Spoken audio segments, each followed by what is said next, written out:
Kementerian Luar Negeri Cina mengutuk tindakan Wakil Presiden sekaligus calon Presiden Taiwan, William Lai transit di Amerika Serikat AS. Kunjungannya ke negara Amerika Selatan itu untuk menghadiri pelantikan Presiden Santiago Pena. Paraguay merupakan satu-satunya sekutu diplomatik Taiwan di Amerika Selatan. Dalam pernyataan yang dibagikan di jejaring sosial X, Lai mengatakan bahwa senang tiba di New York, sebuah ikon kebebasan, demokrasi, dan peluang. Menjelang kedatangan Lai, pejabat AS mengungkapkan harapan agar transitnya berjalan tanpa insiden. Sebagaimana diketahui, ketegangan antara Cina dan Taiwan sudah berlangsung lama. Partai Komunis Cina yang berkuasa mengklaim Taiwan sebagai bagian dari wilayahnya, meskipun tidak pernah menguasainya.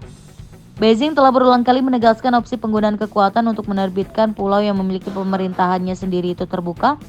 Tidak lama setelah ketibaan Lai, Kementerian Luar Negeri Cina mengatakan dengan tegas menentang setiap interaksi resmi antara AS dan Taiwan, serta setiap kedatangan separatis kemerdekaan Taiwan di AS. Kementerian Luar Negeri Cina juga mengatakan Taiwan adalah inti dari kepentingan inti Cina dan mendesak AS untuk mematuhi prinsip satu Cina. Beijing menekankan pihaknya mengikuti setiap perkembangan dengan cermat dan akan mengambil langkah tegas dan kuat untuk menjaga kedaulatan dan keutuhan wilayahnya. Berikut ini adalah Selat Bashi, selat yang memisahkan antara Taiwan dan Filipina. Wilayah ini sangat vital bagi Taiwan, Cina, Filipina, bahkan Amerika Serikat. Alasan pertama, selat ini berada dekat dengan pelabuhan Kaohsiung, Taiwan, pelabuhan terbesar yang menyediakan 60% volume kargo Taiwan, sehingga sangat penting bagi pertahanan Taiwan. Pakar militer Cina memahami pentingnya hal ini ketika mereka mengadakan 6 latihan tembakan di sekitar Taiwan pada tahun 2022, dan 2 diantaranya berada dekat dengan pelabuhan Kaohsiung. Kemudian Amerika Serikat melihat ini sebagai lokasi strategis untuk mengendalikan selat ini agar dapat menolak akses Cina menuju Samudra Pasifik terbuka. Selain itu, AS juga diberi akses ke 4 pangkalan militer Filipina, sehingga memberi mereka kendali yang lebih besar atas Selat Bashi, sekaligus balasan untuk menjaga teritori di utara Filipina. Yang terakhir, padatnya jalur kabel internet bawah laut di wilayah ini sehingga sangat penting jika masa perang terjadi. Perjalanan pejabat Taiwan ke AS disebut sebagai transit, alih-alih kunjungan karena AS tidak memiliki hubungan diplomatik resmi dengan pemerintah Taiwan. Transit atau persinggahan pun dilakukan sebagai bagian dari perjalanan tidak resmi dalam perjalanan ke tujuan lain. Memadasi hubungan Cina dan Taiwan semakin diperparah dengan ikut campurnya Amerika Serikat. Dalam hal ini, AS menjadi salah satu pemasok senjata ke Taiwan untuk melawan Cina. AS telah menyetujui penjualan senjata terbaru senilai 360 juta US dollar atau sekitar 5,9 triliun rupiah ke Taiwan. Langkah tersebut memuluskan pengiriman ratusan drone bersenjata, peralatan rudal, dan bahan pendukung terkait ke pulau itu.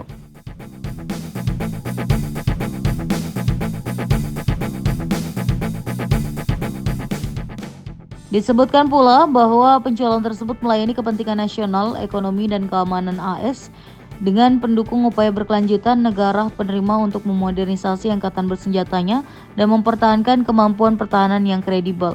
Presiden Taiwan Lai Ching-te atau dikenal pula William Lai dalam konferensi persnya berterima kasih kepada AS karena menyetujui penjualan senjata terbaru ke Taiwan.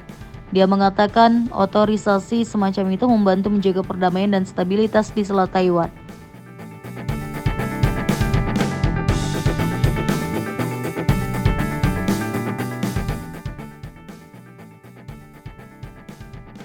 Amerika Serikat memberi dana bantuan pertahanan kepada Taiwan sebesar 345 juta dolar Amerika Serikat. Ini di luar berbagai perjanjian pembelian senjata oleh otoritas Taiwan. Tujuan dari hibah ini ialah memperkuat pertahanan Taiwan sehingga Cina enggan menyerang. Dana tersebut disetujui Kongres AS pada Sabtu 29 Juli 2023 dini hari waktu Indonesia. Pakar dari Institut Pertahanan Nasional Taiwan, Su Xiaohuang, kepada Central News Agency menduga dana itu akan banyak fokus pada pertahanan udara, terutama pesawat nirawak. With respect to Taiwan, the capability that we are providing them is defensive capability. As you know, in accordance with the Taiwan Relations Act, we are committed to helping them get the capability they need to defend themselves. And so this is no change from what we've done in the past. Adapun Taiwan telah membeli pesawat nirawak MQ-9B Sea Guardian dari Amerika Serikat di luar hibah tersebut. Perjanjiannya, pesawat itu dikirim pada 2025. Oleh sebab itu, Xu menduga bantuan ini termasuk juga pesawat nirawak MQ-9A. Selain itu, Taiwan juga membeli pesawat tempur F-16. Menteri Pertahanan Amerika Serikat Lloyd Austin pada Mei lalu menjelaskan ada otoritas penarikan khusus Presiden atau Presidential Drawdown Authority atau PDA. Ini adalah kewenangan Presiden Amerika Serikat menyalurkan senjata kepada pihak lain apabila keadaan dinilai genting. Presiden AS Joe Biden telah menggunakan PDA untuk memberi Ukraina senjata dari pasokan AS untuk melawan invasi Rusia. Meskipun keadaan di Taiwan tidak masuk kategori genting, DPR AS menyetujui PDA untuk Taiwan supaya Cina gentar dan enggan menyerang Taiwan karena dampaknya akan sangat buruk.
Sabtu 19 Agustus 2023, militer Cina kembali menggelar latihan perang di sekeliling Taiwan. Latihan ini sebagai peringatan serius Beijing pada Taipei atas kunjungan Wakil Presiden Taiwan William Lai ke Amerika Serikat Jumat kemarin.